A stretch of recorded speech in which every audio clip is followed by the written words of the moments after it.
Hello, I am back. This is Pam Bartha. I am super excited to spend this time with you today. Hopefully the screen is good now. I am going to be finishing up and wrapping up the topic, multiple sclerosis is an infectious disease. Awesome. Yes, it's working. Yay! Technology is great when it works. So, hello, Danielle and Dana. We're going to get started right away. My name is Pam Bartha, and I'm the author of Become a Wellness Champion and the founder of Live Disease Free. If you are here with me right now, you'll really enjoy what I'm going to share with you if you suffer with chronic disease, and in particular, if you're dealing with multiple sclerosis. What I'm going to share with you is really groundbreaking. It is so incredibly hopeful for those of us that suffer with chronic disease, especially MS. So this is not just multiple sclerosis, but today we're going to have a little bit of more focus on MS with the research. And I did do a Facebook Live about a month ago, and the first one that I did talking about different types of infections that are causing multiple sclerosis, I started talking about parasites, and I have some more information that I want to share with you today. But before I do that, this is profound information, really, really exciting. Before I do that, I want to recap where we started, how we got to this place. So first of all, if we haven't met yet, my name is Pam Bartha, and I'm the author of Become a Wellness Champion and founder of Live Disease Free. And I personally was diagnosed with multiple sclerosis 28 years ago. I was a young mother of two. And at that time, I thought I was a really healthy person. I had never been sick. I'd never dealt with chronic disease. And I was slim, healthy, active, raising babies. And I literally went from that type of a person to somebody who's diagnosed with multiple sclerosis within the matter of, I would say, 2 weeks at the most. Within 3 days, I lost all vision in my left eye. It was like a complete patch over my left eye. I went to the experts right away. I went to his eye specialist. He referred me very quickly to one of the best MS clinics in Canada on the West Coast. It's at MS University Hospital because the optic neuritis was so strong, he felt that I probably had multiple sclerosis. So I went there thinking that I was in really good hands and that they were going to fix me because I'd never been sick before and I didn't really know what multiple sclerosis was. But the sad reality is that very shortly, when I went to see him, he shared with me, he did all the diagnostic tools and the tests, and then he shared with me, yes, you have MS, and we don't know what causes it. There is no cure. He was telling me that absolutely I would be completely disabled in time, and there was nothing I could do about it.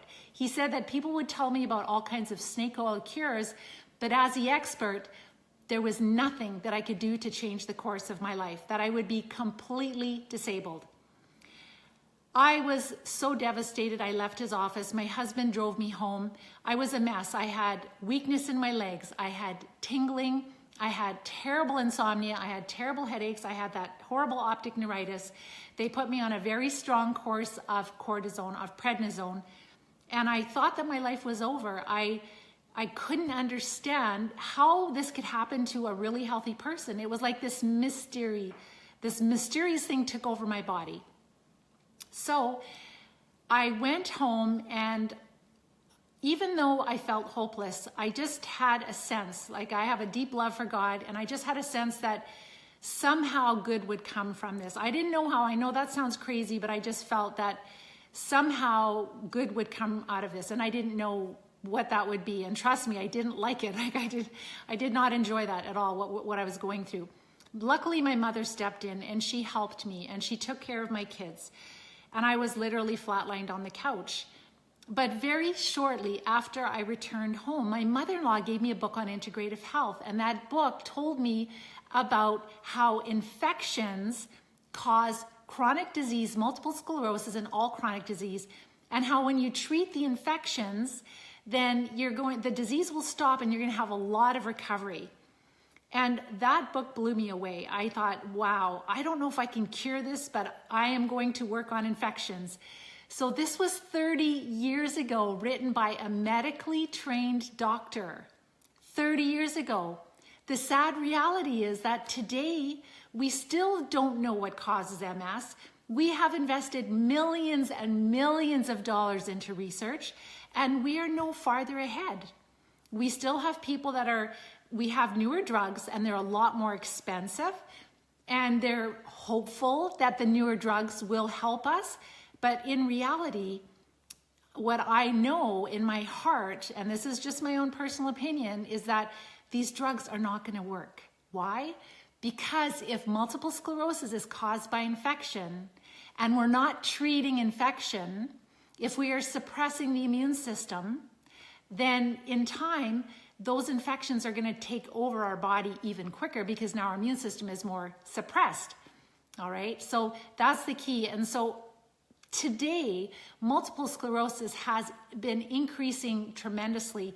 Right now, or I should say recently, there was a study that came out and they said in the United States, the cause of death in women due to neurological diseases has gone up 663% over the past 20 years.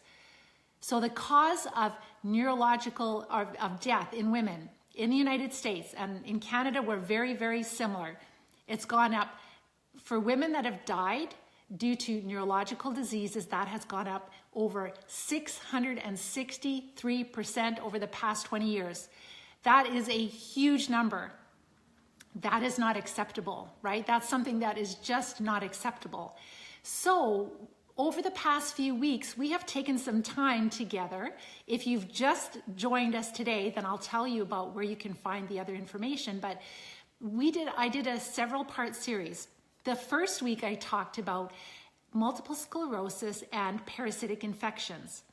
The second week I talked about multiple sclerosis and fungal overgrowth, because what I see in my students and what I experience is a lot of fungal overgrowth with MS. The third week I talked about multiple sclerosis and Lyme disease, and I shared a ton of research. And the sad reality is we've known that Borrelia and a lot of these other bacterial infections, we call them vector-borne infections, we've known in the research since 1911, they have been finding these specific spirochete, they're like a little corkscrew bacteria, they've been finding them in the central nervous system of people with multiple sclerosis. They should not be there. They are not supposed to be there. And same with fungus. And then last week, I talked about multiple sclerosis and viruses. And I shared my own personal belief and opinion, and I shared some rationale for that yes, viruses may be involved. Like when our immune system is so overwhelmed by all these other terrible disease infections, then viruses do get out of control. We do get different flus. We can get the herpes, herpes simplex. We can get the Epstein-Barr, totally. But was that the first factor that caused the multiple sclerosis?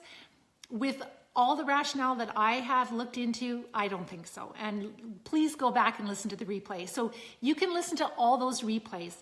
Another thing that I did for you is I created an amazing resource, and I can't take all the blame. I did the research, but Danielle has helped me to put it all together in a beautiful resource for you that I hope that you're going to share with your healthcare professionals, with other people that are sick and are looking for answers.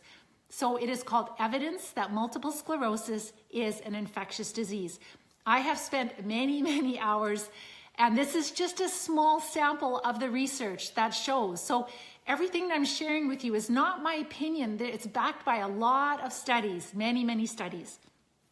So today, where I'm going to start today, and this is the one resource that I want you to look at as soon as we're done, is that when you go into that evidence, make sure you watch it's not a documentary, it's a lecture by Dr. Alan McDonald talking about these nematodes. And the nematodes, what they are is they're little worms. And he's found them in every single brain and spinal fluid specimen that he has tested. And these would be specimens of people that have died from multiple sclerosis. So every single one, a patient that's died of MS, and he's looked at 10 now, yes, he does find Borrelia, which is the Lyme, but he says, I found a lot more nematodes. And the eggs of nematodes, so they're eggs, their young larvae, and also the adult forms, and he sees the mating.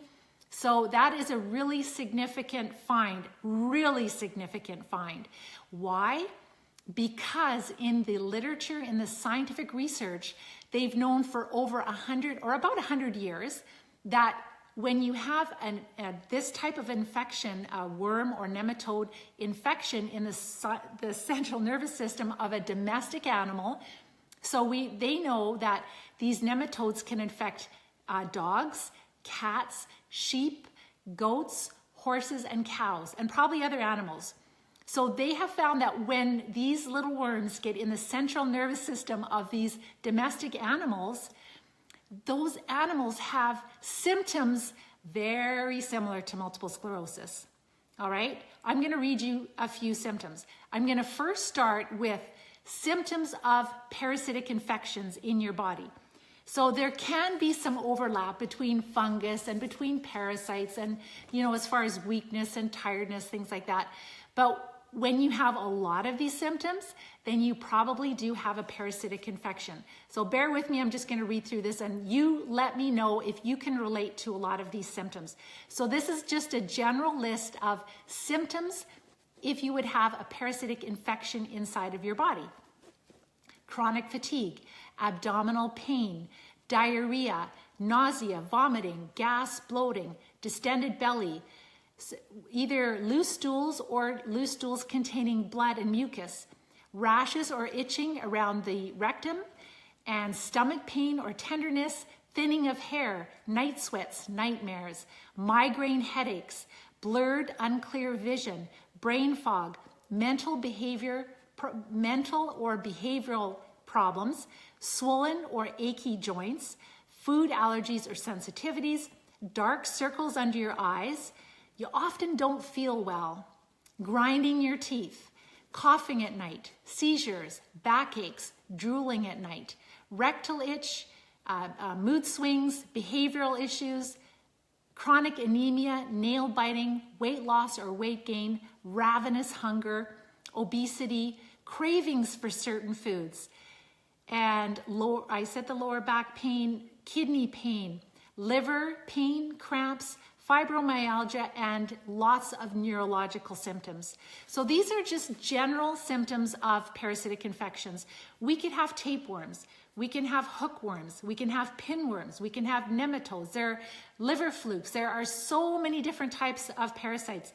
And what these beautiful hero doctors are noticing is that when we have a serious chronic disease, let's say MS, multiple sclerosis, or diabetes, or cancer, or Parkinson's, ALS, we have multiple infections of parasites, not just one type of, so we may have roundworms, we may have pinworms, we may have nematodes.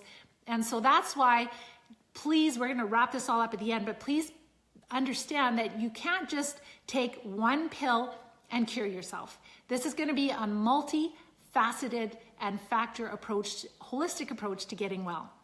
So that was a list of common symptoms of parasitic infections. Now, this is really interesting because this is what, when animals have these worms, these nematodes inside of their central nervous system, the special name for it is cerebral spinal nematoidiasis. And that just means that they're infected, their central nervous system is infected with these nematodes, these little tiny worms. And actually, some of them you can actually see with your eyes. So they're not all microscopic. So the list that I want to share with you, because many of you are going to relate to this, these are some of the symptoms. Lethargy, depression. Let me know if you can relate to this. Weakness, general weakness, paralysis, either full paralysis or slight or partial paralysis, poor coordination, unsteady walk, and a tendency to stumble, loss of balance. And then with animals, sometimes they lie down and they just are not able to get up. Numbness, involuntary back and forth eye movements, blindness, and difficulty swallowing, lesions in the central nervous system, loss of myelin, loss of right reflexing, which basically means like if you pushed a child over to the side, they kind of prop their head up. And so head tilting is another symptom of multiple sclerosis, but they can have head tilting also. Impairment of motor and sensory function, or of the lower extremities, so of our legs. And then also curvature of the spine, which is called scoliosis. Inflammation in the mouth, seizures, weight loss, bladder issues, which would be urinary incontinence, weight loss, and many neurological symptoms. So if you guys can relate to that, please let me know. I really hope that this is such important information to get out, because the exciting thing is that the group of people that I'm working with, that we are starting to have them tested and starting to work, but I'm going to share more about all of that in a few minutes, because you can't just treat nematodes and expect to be cured.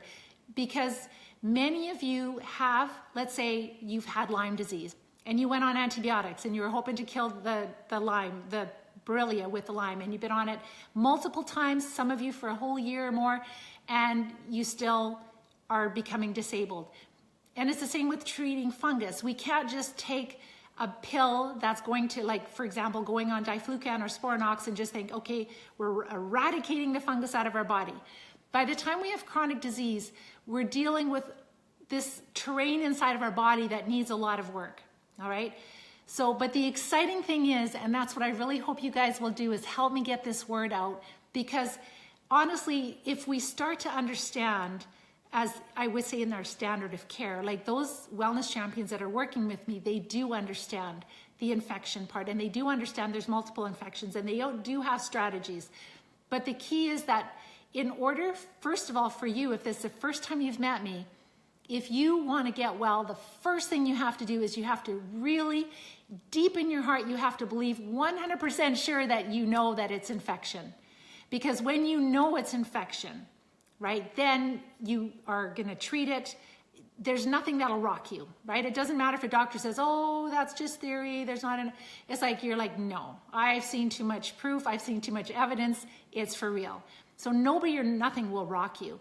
And you're going to be so much more diligent to do the steps you need to take. So I was going to say, please add in your questions below and make sure you give me some love, because it's no fun looking at this screen. But thank you so much for all the thumbs up and the hearts that have been passing by. And so what I'd like to share with you is that, number one, that multiple sclerosis is an infectious disease. And I've shared so much research. And what I'd like you to do is I would like you to watch Dr. Alan McDonald's little lecture. It's only about 20 minutes long. And what you can do is you can just fast forward the first 5 minutes if you want to. It's a little technical, but honestly, I love it too, because he's showing how Borrelia is involved with tumors, etc. And there are a lot of people that have had MS that have also had tumors. So the key is, number one, really get to the place where you understand this. And I have created this amazing free masterclass for you to listen to, where I share a ton of, like, I explain, first of all, how these infections make us sick. And then I explain or share a whole bunch of case studies of people that have recovered from multiple sclerosis. So that'll give you a lot of inspiration and hope. These are real people. And then I share with you the steps that we have to take. So that's how I want to finish this Facebook Live, is talking about, like, what are the strategies? So sure, if fungus is involved, if Borrelia or Lyme or other bacterial infections, there's many different microbes that cause neurological symptoms. And if we have these nematodes in our central nervous system, how do we deal with all of this? Like, how do we treat them? Where do we start? Do we have to worry about things? Do we have to be careful? Yes, absolutely. There's a lot of steps. And before I forget, I just want to share too with the nematodes, when they're finding them in the central nervous system, you can believe 100% that they're not just there. They are also in your intestines. So whenever the infections get into the central nervous system, they have crossed the blood-brain barrier, but they are especially highly populated in your intestines. So that's why some students have no lesions that I work with. They might have 7 to 10 symptoms of multiple sclerosis, but they have no lesions. And as they heal the gut, as they treat the infections, all their symptoms go away. And then there are some other people that have multiple sclerosis and they've had the MRIs and they have a few lesions, but when they treat these infections and they focus on the gut, healing the gut, treating the biggest part of the infections, then they still may have the lesions, but they don't have any more MS symptoms. So this is where there's a lot to this. The first step is to really understand what you're dealing with. The second step is to work with somebody who understands this. So you can go to clinics, right? And you can go to, there's a couple of really good ones that I know. One is in Arizona, but you have to be willing to pay anywhere between around $30,000 to $40,000 to work with them for 3 months. I know people that go to these clinics there's one on the West Coast too, and that's about $30,000. But the initial testing that they do it can be at least $10,000. Does it have to be that way? I don't think so, because my students and I have recovered by learning this ourselves. So if you have the money and you want to spend it, go ahead and do that. But the key is you have to understand how to make sure you never end up in this place again. You don't want somebody to fix you and then you didn't know what you did wrong in the first place, and then those infections flare up in the future, and then you end up with, it could be other diseases depending on which microbes move into your body, which infections you have. So we know that there's different microbes that they like to live in different parts of the body, and they give different symptoms to us. And so that's the key, is that you have to work with somebody who has experience in treating infections. So if you are like, I am going to beat MS, I'm going to follow a healthy diet, I'm going to exercise. The problem is these infections are so deep rooted in your body that it's not going to work. For most of you that have had chronic disease for a while, you have to knock them back. They are so happy, they're so well established in your body. So that is the key. I am going to pull up the Facebook Live here right now because I want to see your questions, because I'm going to go to questions in a minute. We had a little bit of a rough start at the beginning because of my phone switched to a different angle. There we go. Awesome. Okay, thank you so much for all the love, and there's lots of comments. So as I mentioned before, please share this with everyone you know. Please share my evidence that multiple sclerosis is an infectious disease with your healthcare professionals, with other people. We have to get the word out. We have to get people on the right track, right? We have to get on the track of treating the root cause, because that is why I have lived 28 years free of multiple sclerosis. And that is why the wellness champions are recovering. And yes, it does take work to treat these infections. And that's why you have to find someone who understands how to treat them, because it's not as simple as going to get a test for Borrelia, going on antibiotics. You'll be very sad after a few months. You will see that you'll still be becoming more disabled. And that is because that healthcare professional doesn't understand that Borrelia doesn't live in your blood. If you just got infected from a tick or a mosquito and you treated it with antibiotics immediately within the first couple of weeks, there's a good chance you're going to be okay. But if you've had it for a while, and if it does not like to live in the bloodstream, it goes into your lymphatic system, it goes into your tissue, into your cells, it lives in biofilms, it has these little tents that they're hiding in. And so when you go on antibiotics, it's not reaching those places and it's not treating the infections. And then it's destroying your microbiome, your intestinal ecosystem even more. And then you're getting other infections moving in. So the key, I'm going to talk just generally right now about the steps of what you need to do to get well. Number one is that following what we have found is the Nutritional Ketogenic Eating Plan. And maybe there's more information about it online right now, but I haven't researched to see. But basically, in a nutshell, you got to get the carbs way down. It is really tough to get well on a vegetarian diet.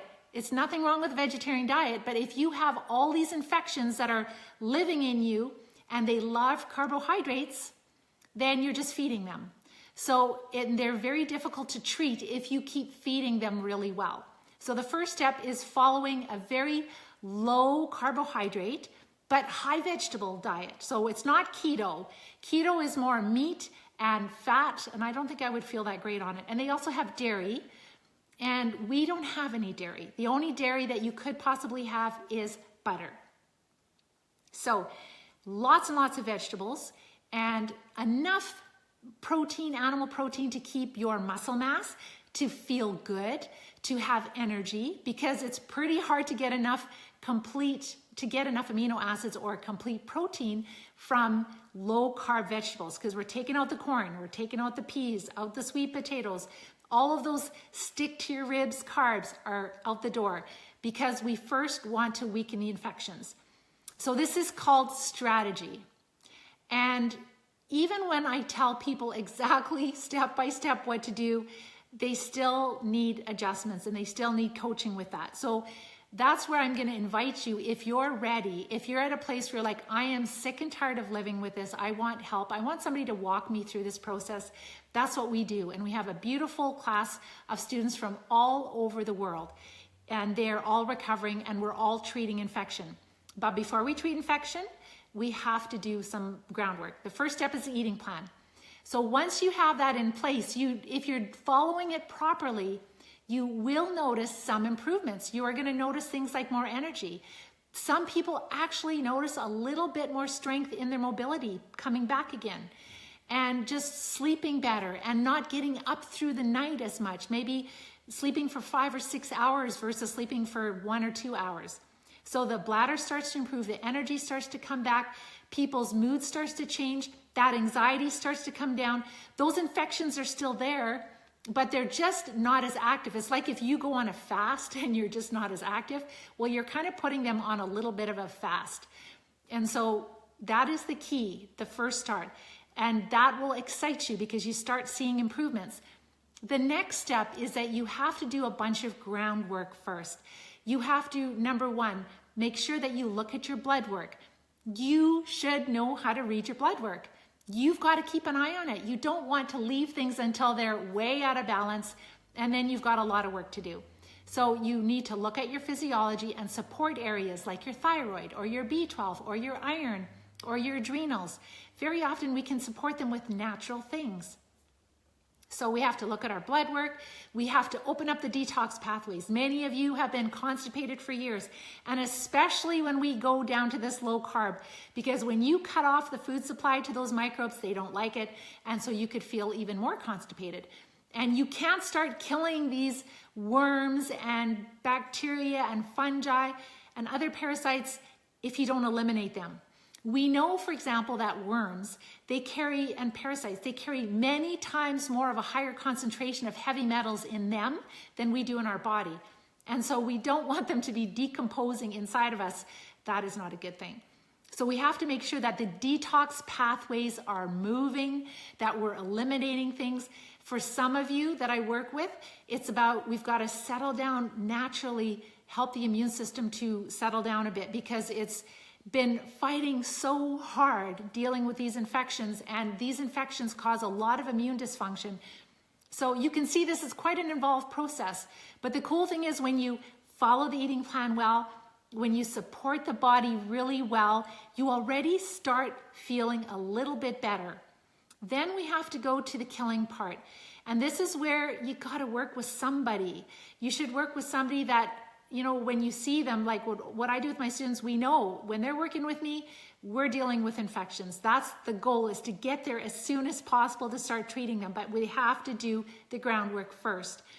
And then it's looking at where we start is we look at symptoms. There are very specific symptoms that I just shared with you for parasites.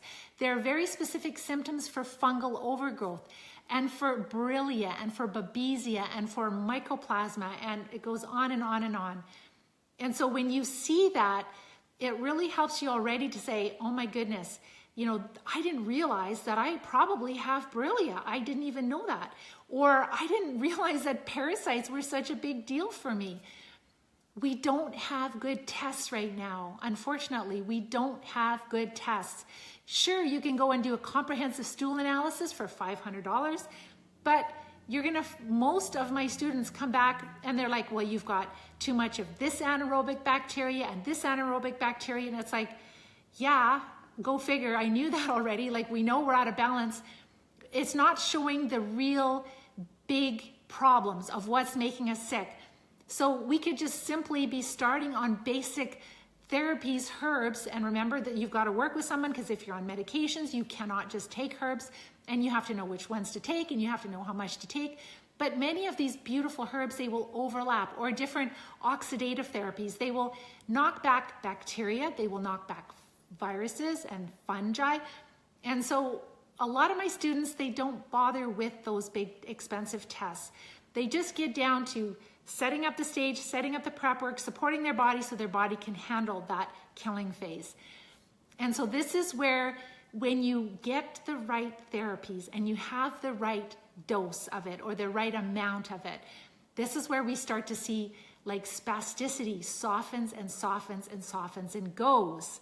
So people can come off their baclofen pump, they can come off the baclofen, they can come off of different other, like their walking medication and different, and I teach people how to research their medication so that they work with their healthcare professional and they are able to come off their medication. So this is a skill that you must learn if you want to live your best life. If you want to live a life like myself, or like the Wellness Champions, where we have turned back the clock, we have recovered. If you want to recover and not just live on maintenance pharmaceuticals, you have to learn how to be the director of your health. And that's what all those steps are. So I'm teaching you how to reduce those infections, how to build back the good microbes, and then how to support your immune system also. And when you get really good at it, then you can live for many, many years like I have, disease-free. So it's not by fluke. It's not that I cured myself 28 years ago. It's that what I'm teaching my students today, and like on Tuesdays and Fridays in our big class, it's I live this, all right? I live everything that I teach, because it not only helps you to stop the disease and have recovery, a ton of recovery, and to get your life back, but then you age a lot slower than the general population, and then you feel much younger. So this can add 20 years of quality life to your life, so that your golden years, like I'm 56 years old, and I have grandchildren now, and I am so excited that I can run with them, I can play with them. And I probably would have been dead by now if I would have followed the standard of care, because it was hitting me, the multiple sclerosis was hitting me really hard in the early days when I was first diagnosed. So I am incredibly grateful to God. I believe that He answered my prayers. I've had to do a lot of groundwork. I really believe it's by the grace of God that I have learned all of this amazing information. And I am super excited to help you guys spread this throughout the world so that we can turn the tide. This is out thanks to the internet, right? It's I can sit in my home and I can reach people all over the world and give you these truths so that you can take your life back no matter where you live. But the key is that if you want to do it quickly, if you don't want to spend years trying to figure it out, you do have to work with someone. So treating these infections, when you're working with somebody knowledgeable, it will take months. So if you've been working with an integrative healthcare professional, bless them, they mean well, but if you've been working with them for a year or 2 or 3, they don't have the skill to help you with infection. That doesn't mean you have to drop them. That means you've got to learn this yourself, and then you go and see them and you say, I would like to have this test done. I would like to have this test done. I would like you to prescribe these parasitic, anti-parasitic drugs or whatever. And the thing is, when you go in and you are prepared and you show them the rationale of why you would like to do something, and they see your symptoms, you are teaching them. You are planting seeds and you are helping us to bring change. And that's what the Wellness Champions do. So if you're ready to be a wellness champion, all you have to do is watch my free training, and you will see a link. And Danielle has posted the link in this feed, and you'll see it at the top of this replay. So click on that link, that masterclass training. Like, people share with me when they watch it, it's like, oh my gosh, this makes so much sense. Finally, I have direction. Finally, I have a path to follow. So if the path that you've been following has not been working for you, it's time to follow a different path. So this path is treating the root cause, and this gives you the highest level of quality of life. So with that, click on that, watch the masterclass training. If you're ready to stop this disease, then just within the next few days, you can join us and you can start to take your life back. And this year will be the best year you've had in many, many years. So I'm going to go to your questions right now. I would like to welcome, there's Carol and Karen and Stacy and Joanne and Dana and Ronnie and Connie and Liza, Adriana and Tammy, Maureen, Dawn, Julie, lots and lots of people, Irene, Calvin, hello Calvin, and Heidi, and Julie, Jolana, hello Carlos. Lots and lots of wellness champions and new people that I have not met yet. So excited for you. So I'm going to look at some of your questions here and answer some of your questions for the next few minutes. All right, here we go. So Liza, infections, how do you get rid of B12 thyroid detox? How do you get rid of, all right, so I'm guessing you're saying how do you get rid of the infections? So as I mentioned, maybe you posted this before, but the eating plan is number one. Then number two is support the body. You've got to really make things different in the body before you start killing. And then you have to see which infections are bothering you the most. So with all of the students in my program, and there's over 70, I think there's around 75 students right now in the class, we don't all have the same treatments that we're following. You have to see which bugs are bugging you, and it's not that simple, but I just say that easily for people. Which microbes, which infections are bothering you the most? Those are the ones you treat first, all right? Because sometimes people feel really weak and they feel like they don't want to start treating infections. They know that they have a lot of infections. And so this is where when I work with you, it's like I am building up your confidence so that by the time you're done with me, that you don't need me anymore, that you feel confident that you know how to use these therapies, what to use when. And remember, we do work with if you're working with an integrative doctor or with a medically trained doctor, if you're on medications or you have any kind of health condition, we always work together as a team, right? Because they're the experts in the medicine that you would be taking. And we never mix things together because you can have interactions between pharmaceuticals and between herbs. We have to do it very safely. So Lori, so you are ready to do the parasite and fungi and heavy metal. So what I would like you to do is make sure you email me with that because you are working with me. So what I'd like you to do is I want to see that your brother is first ready because I know with his history that he has been terribly sick and I believe he's gone through some surgery. So I want to make sure that he's strong enough to handle that and that it's very, very important. So let's get the emails going back and forth on that. Andrew, opinion on black seed oil to kill critters. Yes, there are so many different herbs, but what you will find is that if you don't do that prep work, there is things like oil of oregano, there's grapefruit seed extract, there's podarco tea, there's garlic is a really wonderful, raw garlic is so cost effective and it is so helpful for treating a broad range of infections. But if you don't do all that prep work, then you're gonna find you don't really notice difference with even taking the black seed oil that you were talking about. And it's the amounts that you're taking. And we find that very often if you were just, let's say if you were a healthy person and you just had to go on a course of antibiotics, but normally you had really healthy digestive system, which isn't that common these days anymore. But let's say you were that person, you had to go on antibiotics and you just went on a different, like a candida cleanse of maybe a few different herbs, you could knock that back pretty quickly and you'd be fine. But when you have a disease label like the big ones, multiple sclerosis, ALS, Parkinson's, MS, like all of these different serious chronic diseases, you have deep rooted. It is not just in your GI tract. It is in your sinuses. For women, it's in the reproductive areas. For the men there too. It's in our central nervous system. All over in the body, in our mouth, and rashes, fingernail, toenail. So they've moved into different organs. You could have liver flukes. You can have gallbladder. Like if you're having gallbladder issues, you probably have parasites in your gallbladder. So taking a little bit of one type of essential oil if you're feeding the infections, if you're living in an environment with a lot of mold, if you have a lot of radiation, a lot of these other things, if you haven't cleaned up your environment, then you're going to find it's not going to really do anything, right? And that's the cool thing about working with a coach, because sometimes we think we're doing the right things, and for me, I can see where people are not doing the right things. And it's at the beginning, it's the adjustments, it's the fine tweaking that makes all the difference. So some people, they're like, I think I'm following the plan and I'm doing this and this and this, but I'm not feeling that great. And it just takes me a few minutes just to scan over what they're doing. And it's like, oh, you got to adjust this and this. You've got to adjust this and this. You shouldn't be doing this right now. Have you addressed this? And they're like, oh, no, I didn't.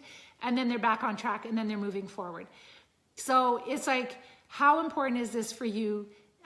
You have to work, especially with the killing part, you've got to work with somebody who knows how to treat them. If you don't take enough, you're kind of making those infections more resistant. If you take too much, you can hurt yourself. You never want to push through a Herxheimer's reaction, which is like a detox reaction where you feel really awful. So that's why you need to work with someone. So, wish you could feel better.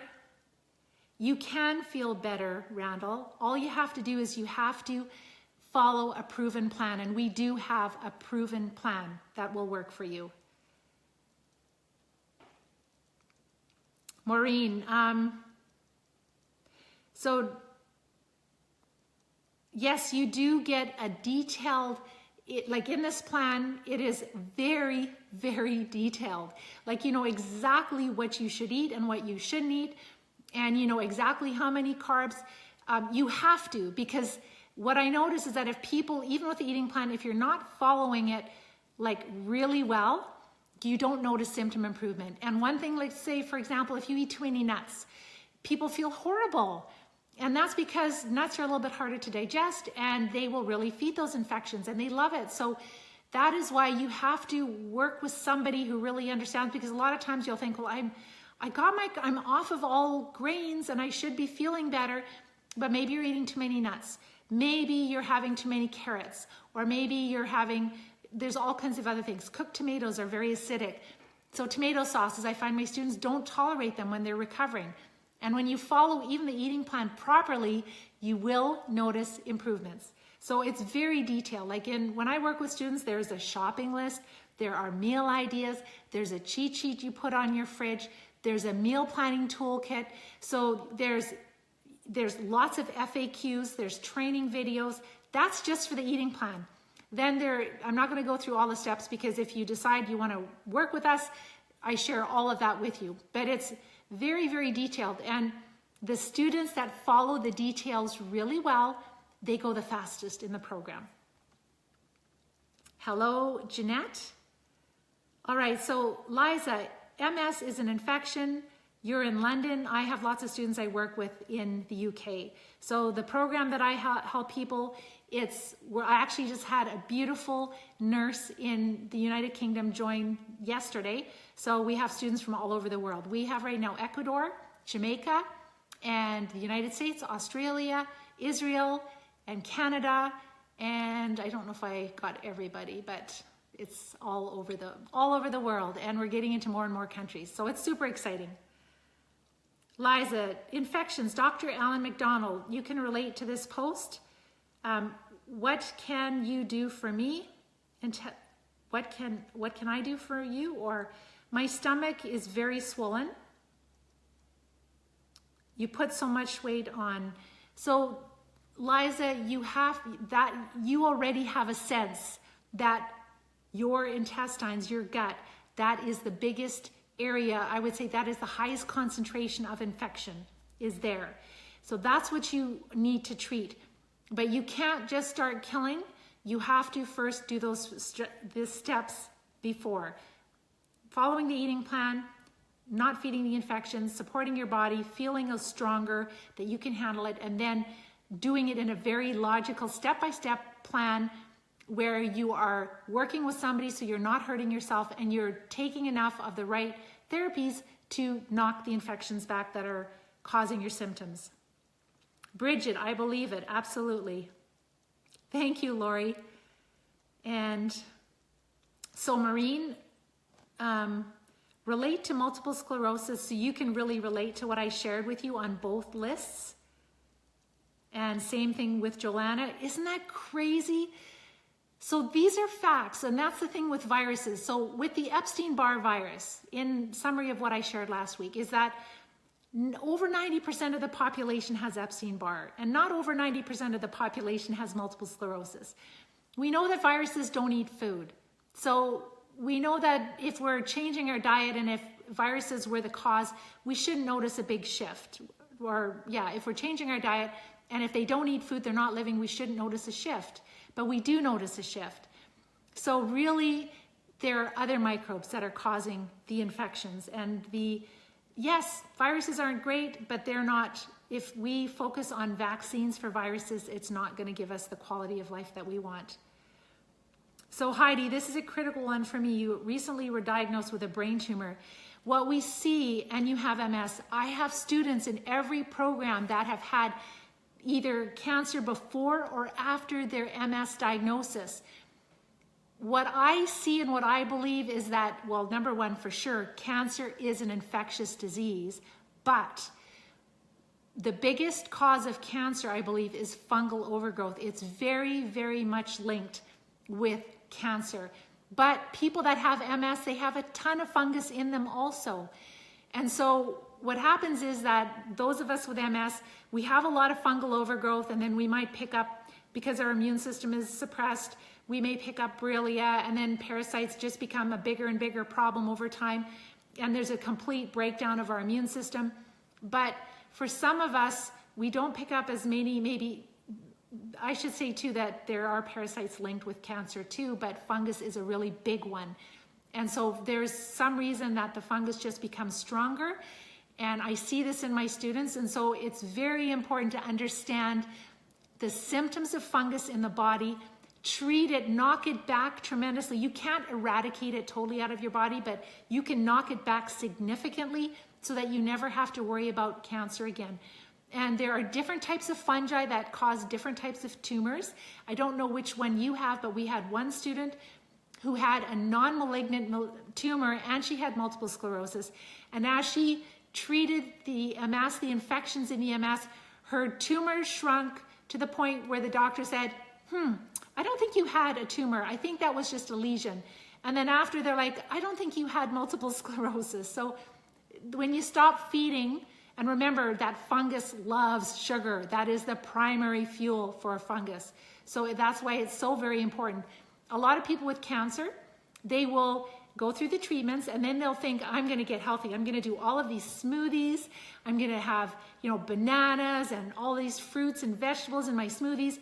And they don't realize that a banana is 5 teaspoons of sugar. And that is so much food for the infections in the intestine. So they're actually promoting the infections with what they're eating, and they're trying their best, but they don't know. And that's why we have to get all this information out. So Heidi, yes, you really, really need to deal with this as soon as possible. All right, I'm just seeing if there's any other questions. I can't see all of them here, but I think I've got most of them.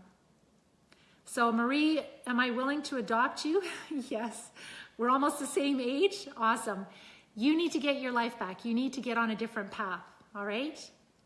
And Marie, this is, could be Maya. Have I written a cookbook?